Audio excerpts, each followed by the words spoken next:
ሰላም ጋይስ፣ እንግዲህ አሁን የመጣሁት ስለ ጃኒ ላወራ ነው። ብዙዎቻችሁ ከኔ ምላሽ እየጠበቃችሁ ነበረ። ብዙ ጥያቄ ነበራችሁ። አዶናይ ምን እየተሰማው ነው? አዶናይ ምንድነው? ምን እየሆንክ ነው?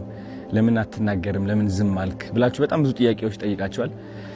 ግን እንደ አንድ ሰው አይ ቲንክ ያው የተፈጠሩ ነገሮች እንዳሉ ታውቃላችሁ። የተፈጠረ ብዙ ነገር አለ ሶሻል ሚዲያ ላይ። ኢን ዲቴል መግባት አልፈልግም። ፍላጎቴ አይደለም። ዝምታ ነው ስቲል ምርጫዬ። ምንም ነገር መናገር አልፈልግም። የምናገረው ግን አንዲት ሴት በብዙ አቅጣጫ እየተጠቃች ነው ያለችው። ተውት የሰማችሁት ወሬ ተውት ሁሉም ነገርና አንድ ሰው እየወደቀ ነው። አንዲት ሴት እየወደቀችና እየተዳከመች ነው ያለችው። እንግዲህ ጃኒ እንደምታውቁት 2.6 ሚሊዮን